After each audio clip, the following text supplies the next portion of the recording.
Welcome back, audience. Okay, so I'm at Mother Base. Gotta listen to some tapes, and then do a mission, maybe two. Kaz, what about the unit that attacked us in the mist? You knew something about them. That wasn't my first run-in with them. It happened right before I was captured by the Soviets. We were on the Zero line that day, the Afghan side, on our way back from training the Mujahideen at a mountain camp in Kunar province. There's a lot of that work in Afghanistan. Most PFs shy away from it because it draws too much attention. But for us, that was the whole point. The job itself went great. We just had to make it back to a tribal area in Pakistan. But all of a sudden, visibility got real bad. It was no sandstorm. Our point man gave this strange report. He said he could see skulls in the mist. Skulls? The next moment, he went silent. We scrambled into formation, right before his arms and legs came raining down on us.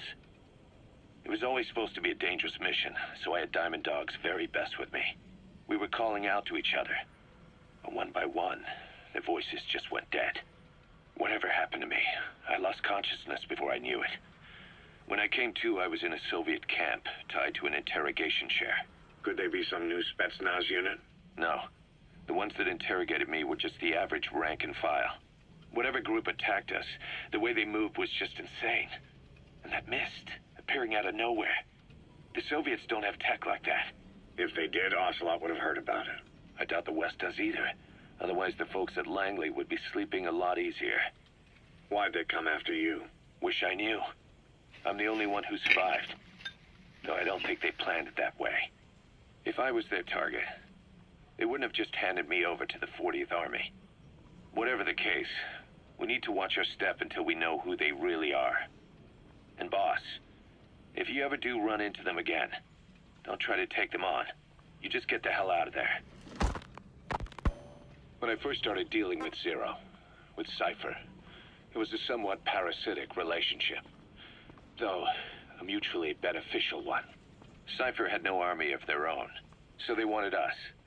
They wanted our strength. They approached me as a potential business partner. But they had other motives. Cypher coaxed us into Central America, into that US-Soviet proxy war, to fuel Mother Base's growth. Once we were big enough, they'd force us to join them. That was the plan. That's why they had Paz still Zeke. Right. And if we refused, she would use Zeke to fire a nuke from Mother Base. The world would consider us a liability, and countries would unite to destroy us. We stopped the launch. And yet they still took us down, through that fake inspection they orchestrated to cover up their sabotage. That power Cypher wanted. We don't have it anymore. So why are they still after you? Is it just the fear of leaving you alive? I don't know. Was Zero really... All I know is the man I knew wouldn't want this. What do you mean? We have to consider that it might not be Zero we're dealing with. We know virtually nothing about Cypher anymore. How big they've gotten, what they want, or even who they really are. The new Mother Base started out as a test drilling rig operated by a mineral resources supplier, but their project fell through. The Seychelles government was happy to hand the place over to us. It was just scrap on stilts. So with a few dummy construction companies set up as fronts, we started renovating the half-finished rig. From the outside, it looked like the project was back on rails. Kaz, you... What? I see what you're doing. Recreating the Mother Base we had 9 years ago. Only this time. That's right. The Mother Base Cypher thought they destroyed will return from the grave to kill them. We'll prove to the world that we were the victors. And if we lose again? They can't fool us the same way twice.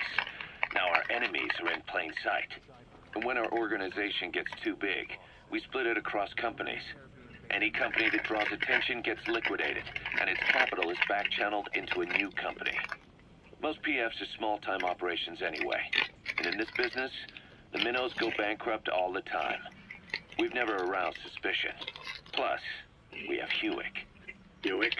Human Exploitation Company. It's a business specializing in intel gathering.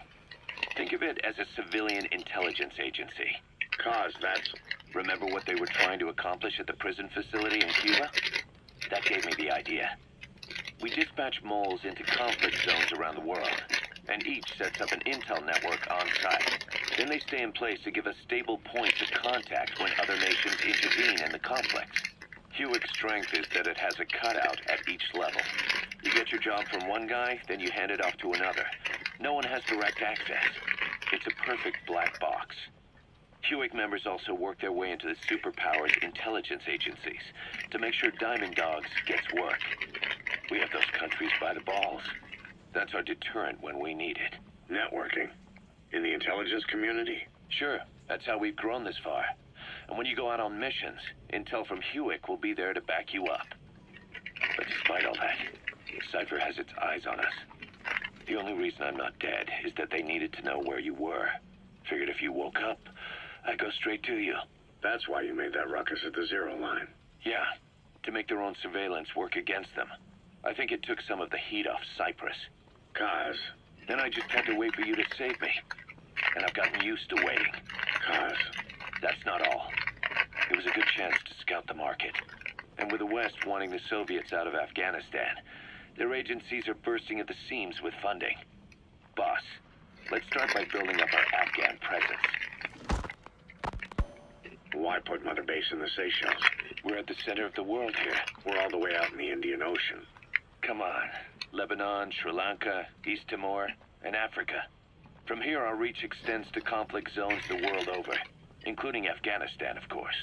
So it's prime real estate for a mercenary. Exactly. Latin America isn't as close as I'd like, but we have Amanda and her people to help in that department. And besides, the Seychelles government owes us a favor. Owes us? The Seychelles has strong ties to the east, which the West wanted to shake up.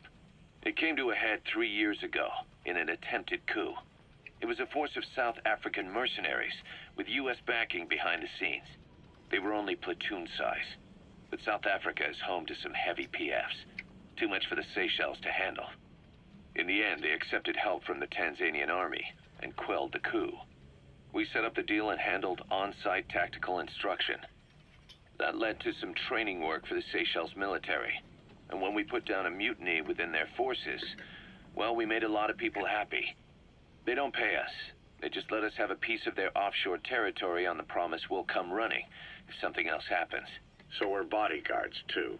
It's a good setup. We can only take Mother Base so far here. We'll have to find somewhere else when this place starts getting big. Aren't you being a little hasty? Nothing hasty about it. You're back with us now. So, Kaz, the ship that took us from Cyprus, it used to be a whaler. Yeah, a Japanese vessel. How was the voyage? It was stimulating. Well, she was part of a whaling fleet up until a few years ago. Her displacement isn't anything to write home about, but she can really move. She still had plenty of life left in her, but then the work dried up. Global opposition to whaling has been mounting for years. Is that right? The push to ban it has been gaining traction for a little over a decade. Individual species came under protection as the years went on. And then 2 years ago, the IWC adopted a moratorium on commercial whaling. Several countries, including Japan, fought it to the bitter end. But eventually, most whaling companies had no choice but to throw in the towel. You ever tried whale snake? Can't say that I have. When I was a kid in Japan, practically everybody ate it. That good, huh? The country was poor in those days, and whale was cheap. International opinions changed since then. In any case, that's why we were able to get a bargain price on the ship. Of course, we did end up spending 5 times the purchase price in modifications. We had to really work to fit in all the ESM and communications gear while keeping the whaler look intact. Right now, she's going around conducting SIGINT missions. In the future, we plan to use her as a communications relay base between you and Mother Base, and also as a chopper resupply vessel. Diamond Dogs.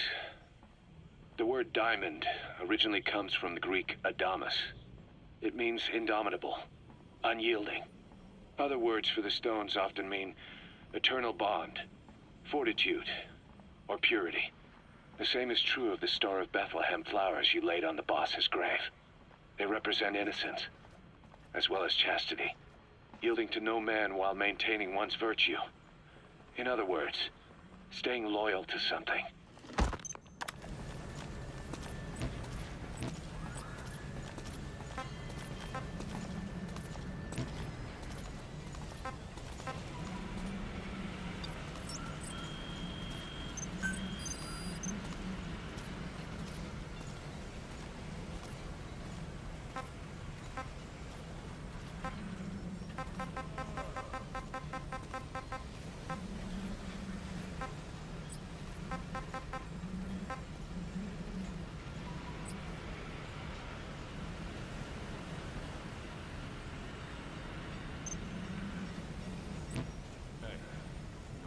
boss is called Big Boss?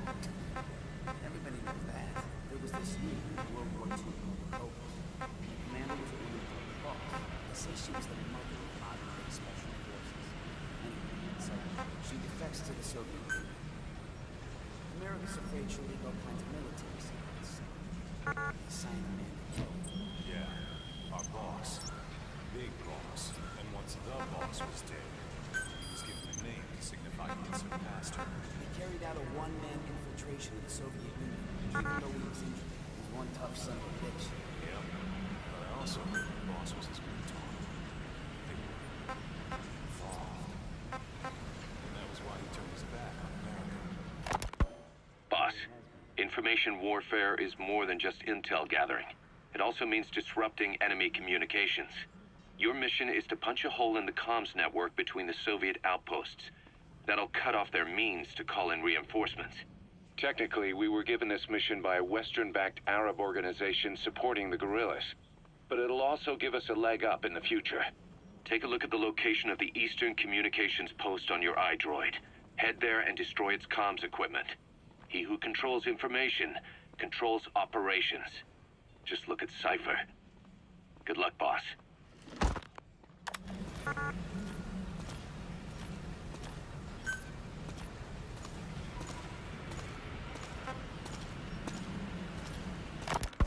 If we're going to expand Mother Base, we need more manpower. And not just for combat roles either.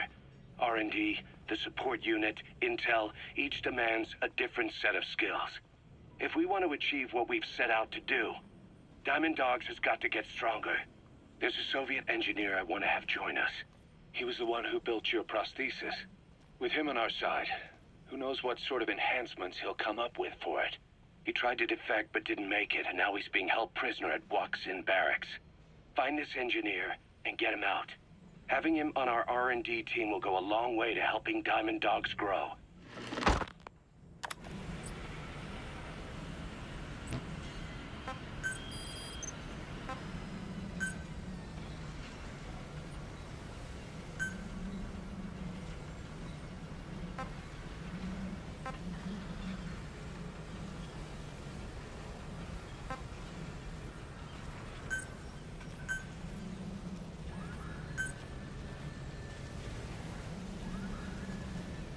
Correct locations.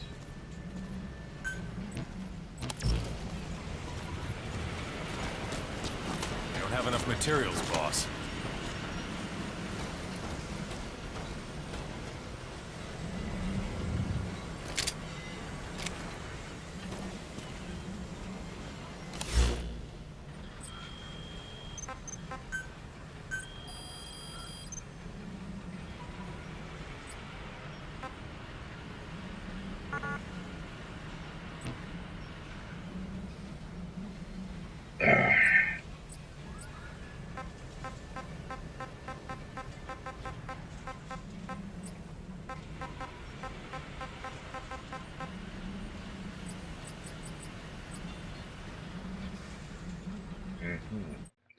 Okay, I'm gonna stop right here. Man, sorry for digging around this in this video, audience. I just woke up and and I slept a long ass time. That I did. So please be sure to like, share, comment, subscribe for more Let's Play Metal Gear Solid 5: The Phantom Pain. Deuces.